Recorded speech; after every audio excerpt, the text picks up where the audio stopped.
Allahu Akbar. Assalamu alaikum wa rahmatullahi wa barakatuh. Alhamdulillahi Rabbil Alameen. Wassalatu wassalamu ala Sayyidil Anbiya'i wal Mursaleen wa ala alihi wa sahbihi ajma'een. I don't know about you, but that was a lot of really awesome talks. And I'm a little dizzy myself. I had all these thoughts that I wanted to share with you, but I'm kind of overwhelmed with what I've heard myself. So first of all, I'd like you to give it up to all of our presenters. Jazakumullahu khairan. And it's very intimidating going after heavyweights like that. Not literally. Okay, so but I do want to share with you, and I don't think I'll take that much time. I really honestly don't think I'll take that much time. I do want to share with you some thoughts that I have, some convictions that I have, some things that I have no doubts about in my mind, that inshallah ta'ala, I will see them in my near future, and if not, my children will see them in the United States in the very, very near future. We're going to see a new standard for the Muslim community. We're going to see the standard being that our high school graduates, it's not out of the ordinary that our boys and girls have already memorized the Quran by the time they come out of high school. It's going to be a new standard. Oh, wait for the takbirs, hold on, that's just the start. It's going to be a new standard that by the time our youth are in college, that they are fluent and versed in the Arabic language at the very minimum as a second language. And they're already working their way to a third and a fourth language of their choice. So when they speak with each other and they want to kick it with each other, they're kicking it in Arabic. They're kicking it in the language of the Messenger of Allah sallallahu alaihi wasallam, in al-Fusha. There is no Ammiya. Ammiya dies in America. The dialectical Arabic dies in America, and Fusha is born. And doesn't matter if these children are African American, or they're Indonesian, or they're Pakistani, or Bangladeshi, their Arabic is incredible. And by the time they come out of high school and college, they will go on to do their education. And by the way, they haven't just memorized the Quran, they've been studying it their entire life too. And by the time they come out of college, their education in the seerah and in the fundamentals of Islam is rock solid. It is absolutely rock solid. And of course, those of them that are Pakistani are still going to go to med school only. And, you know, the vast majority of the Arab kids will still go on to be engineers, inshallah ta'ala, because that's a sunnah, right? But as they will go into those professional fields for the sake of Islam, as they do, even though they will go into those fields, they will make sure that they have a minor in something that actually means something.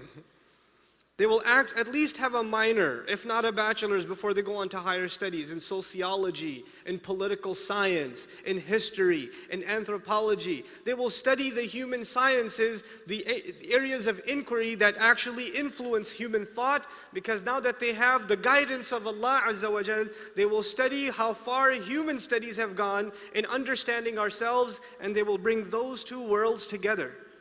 They will understand what it means they will understand political science from the Quran's point of view. They will understand psychology from the Quran's point of view, from the prophetic point of view. They will understand sociology from the prophetic point of view, from the Quranic point of view. These will be a Renaissance generation. They will be incredibly intelligent people. And the people all over the Muslim world are going to say, one day is going to come, you know how we used to say back in generations, where did you go to get your ilm? And people used to say, I went to Baghdad, and somebody went to Medina, and somebody went to this institution and that institution. People are going to say, I went to Delaware, I went to Dallas. People from all over the world are going to study the ilm of Islam in America. It is going to happen. It is going to happen. And you ask, and I'm saying these things, I'm not making it up. I am absolutely convinced we are on a trajectory. We are heading towards this destination. And this is just from the ilm point of view. I didn't talk about the character of these youth. Because if they've memorized the Quran and they can speak in Arabic, but they don't know what it means to lower their eyes, and they don't know what it means to not be addicted to the next movie that comes out and they have to go watch it, it doesn't mean anything. It's empty, it's hollow. So let's talk about what kind of character these people are going to have. These are going to be young men and women that understand that the use of filthy language, as I said in a previous session, in their culture, the use of filthy language is beneath their intellect. They don't just do it because it's haram. They don't do it because they respect their intellect. They respect the fact that they are dignified human beings. When other people see them, when non-Muslims see them, they want to get their act together and say, how do we be like them? Our Muslim girls are going to go to college. They're going to go to high schools and colleges and whatever profession they go into, whatever area of academics they go into, and other women are going to be like, how come I don't dress like her? Not the other way around. The Muslim girl is not going to look at those barely dressed girls in high school and say, how come my parents don't let me dress like that? The standards are going to change because we are going to become the standard of what it means to be decent human beings, what it means to be role models. This session is about youth searching for role models. I am telling you folks, you're already here. You didn't even realize that you are role models for humanity. You are shuhada ala nas. If you keep hiding behind the idea that I have to find someone that will inspire me and then hopefully I can change. Listen, the greatest inspiration, as we've already heard, are already here. Umar's great inspiration is his mother, and hearing that story, I'm inspired by my own mother.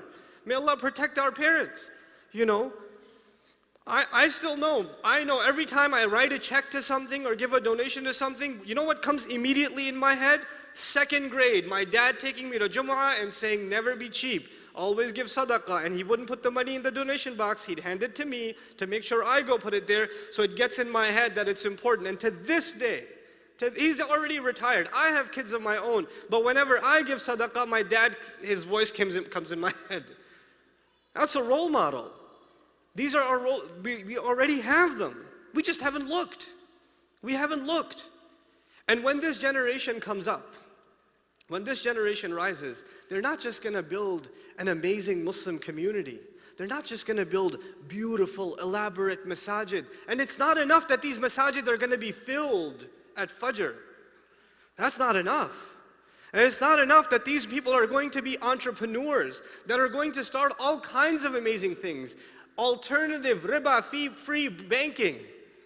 They're going to start. They're going to start, you know, Muslim hospitals and clinics and medical practices and pharmaceutical companies that are not there to pretend to heal people but actually suck them dry economically. They're not going to be there to do that. They're going to create a new medical economy. They're going to create a new financial economy. They're going to make the world a better place, not just for themselves, but for the rest of the world. They're going to save America from itself. That's what they're going to do. They're going to be the pioneers in media. They're going to be the top journalists in America. This is what these people will be. And they're already sitting in this audience. They're already the kids that run around and say, Brother Nouman, I saw you on YouTube. That kid, one day I'm going to be getting his autograph. I'm just saying, sir, I am so proud of you. Thank you for winning the Pulitzer Prize in journalism. You've made Muslims proud. That's what's going to happen. And we have to think like this. It does not require millions and billions of dollars to do this. All it requires is a mentality. We have to stop thinking defensively. And this is what I want to conclude this talk with. The Messenger of Allah sallallahu alaihi wasallam was given one of the most beautiful, I find one of the most beautiful ayat in the Quran on a sense of purpose, on a sense of mission. قُلْ هَذِهِ سَبِيلِي. Tell them, this is my path.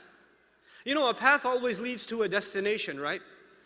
So when the messenger is told to declare to the people, this is my path, it means he's already indicating to the people that this is going somewhere. We're not there yet. You watch. And let me tell you, أَدْعُو إِلَى اللَّهِ عَلَى بَصِيرَةٍ. I call to Allah with eyes open, with clear insight. You know what that means? That he's a visionary. Allah has given him a vision for grand things. Allah has given him a vision for great things. You know? And so I want to leave you with this idea of, you know, defensive versus offense. You know, in sports, what do they say? What's the best defense? Offense. Constantly we're worried Islam is under attack. Why do you have polygamy in Islam? Why do you have these violent verses in the Koran? Why do you do this and why do you do that and why do you do the other? You know what? It's time to turn the tables on that conversation. Why do you have no purpose in life? Why don't your youth look like our youth? Why don't your families enjoy the harmony that our families enjoy? Why don't you come enjoy the beauty of life that we've come to see? We're going to turn the tables on this. We're going to be the ones asking the questions. Why do you live with injustice and not speak up against it? Why do you not build communities that build strong youth? We're going to be the destruction of the alcohol industry, not because we're going to pass fatwas that it's haram, Allah already did that for us, but because we're going to expose its evils and the evils it gives birth to. We're going to educate the people about the harm, things that bring them harm. This is not just something that brings the Muslim harm, it brings society harm. And Islam came to save people from harm, even the non-Muslims. We will be the education. We have to think like that. We have to think like that. You're going to be driving with your children, many of you, when this convention is over, you're going to be taking the highway and you're going to see a filthy billboard. You're going to see a billboard for a casino, or you're going to see a billboard for some beer or something. And you're going to say, hey kids, look over the other, that's haram, don't look there, okay? Don't look there. But you know what? Your mentality has changed. You're going to say to that kids, you know that thing we're not looking at? Our job one day is to take that down and replace it with something better. That's what we're here to do. Allah brought us here so we can make this a better place. That's what we're going to do. That's what it means to be role models. And you're all going to be. And the last thing I want to share with you guys, and I'm done. I'm talking to the younger guys, folks here, especially the non-married boys and girls. And I'm calling you boys and girls because you're not acting like men and women yet. Because if you were, I would call you men and women. So I'm calling you boys and girls, and I'm hoping by the end of this talk you leave here men and women. Because the young boys and girls, the 10 and 11-year-olds, look at you in the conference and say, well, he walks like this, like he's got some, deficiency in his legs, so why can't I? My older brother does it. My sister's dressed all weird, why can't I? She's talking to boys, why can't I? They look at you, are already role models, whether you accept it or not. And you have to take responsibility for how you carry yourself, how you speak, how you text, how you post, how you troll, how you hashtag. You have to take responsibility for that. You have to, because you already are role models. When you go on a search for role models next time, look in the mirror. Look in the mirror. Allah has already put you in a position of leadership. You are Muslims. Allah has already put you in a position of responsibilities. You are on the ummah of Muhammad sallallahu alayhi wa sallam, لِتَكُونُوا شُهَدَاءَ عَلَى النَّاسِ, so that you all may be witnesses against humanity. It is God's great gift, Allah's great gift, that we get to enjoy these treasured words, these words that you cannot put a price on. This La ilaha illallah, this Muhammadur Rasulullah sallallahu alayhi wa alihi wa sahbihi wa sallam. These words have no price, and we have the gift of saying those words out of our mouth. The majority of the people that walk this earth do not have this gift. And so since we have that gift, we are a gifted people, we are an honored people, and Allah gave us this honor so we could be role models to the rest of humanity. May Allah Azza wa Jal help us recognize our place in the world. And may Allah Azza wa Jal help us realize a future that I described for you, and even then some, so we can show this world the beauty of this religion in a way that it's never, ever, ever seen before. Barakallahu li wa lakum fil Qur'an al-Hakim wa nafa'ni wa iyyakum bil ayat wa dhikr al-Hakim.